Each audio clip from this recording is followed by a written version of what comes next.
Hey folks, down in the shop, and more than a couple of you have asked me how the restoration's coming on the Buffalo Forge broil air grill from the 1950s. Remember, made in the U.S., Buffalo, New York. This thing, I'll link below to the original review that I did when I picked this up.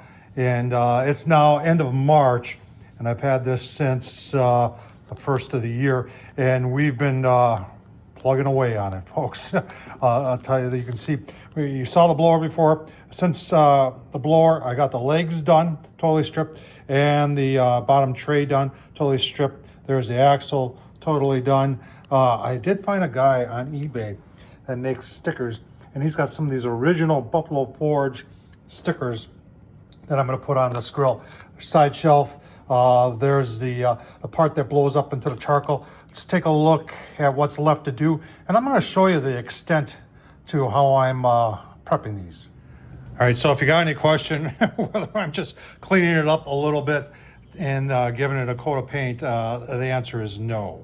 We are stripping this 100% down. This is, by far, was the most complex piece. This is the which takes the air from the blower there and then goes up into the center of the grill right here, and this is solid metal. And I started with paint stripper on this, and now I have I probably have about 6 hours of restoration just into this. And a lot of people are gonna say, Tom, why didn't you get a bead blaster, sand blaster, or something like that? And I looked into it, believe me, but I would have had to upgrade my air compressors, because air compressors I don't have big enough tanks to handle even a small sand blaster. But a lot of time with this, a lot of time with this, and then I've got a cup grinder on the right-hand grinder. Let's take a look at some of the other tools that I've used. Well, this paint stripping tool or metal prep tool from Bauer, and you see it's got a wear point in there.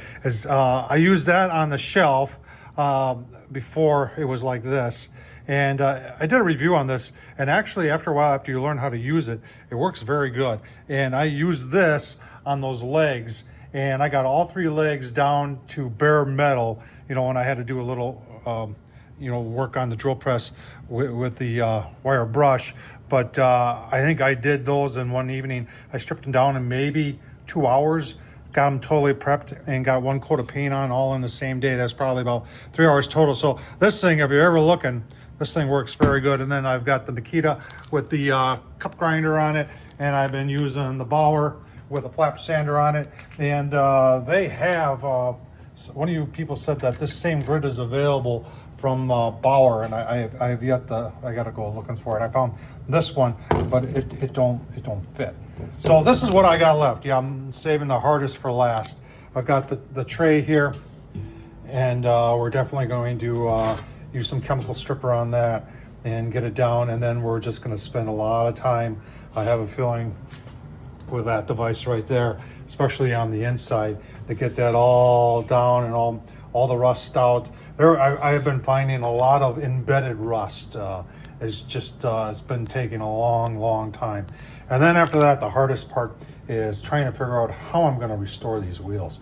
And I gotta do some research on that yet. Hey, if you got any ideas, because this is the inside, and this is the outside as it was painted, but it looks like the originals had these 2 red rings on it, and I don't know how I'm going to get all that out of there. Remember, these are the ones I took off, solid rubber wheels, there's roller bearings on the inside. I think that's just so cool. We will put every effort into getting those back to where, well, as close as I can to new. And then you know, I'll do a final video putting it all back together and giving you a final look. So that's how it's going for the Buffalo there. And I am going to start painting that. That gets painted black. And so everything that I'm painting, and then it's getting a clear coat on it to protect it. Hope you enjoy this. Tom Horsman on YouTube. Hey, if you want to support the channel, super thanks down below. Buy me a beer or something. Well, there's a lot of work here. I didn't anticipate that this would take this much time and this much effort to restore this grill, but I'm knee deep now, so I'm going all the way to the finish line. Hope you enjoy this, folks. Thanks for watching.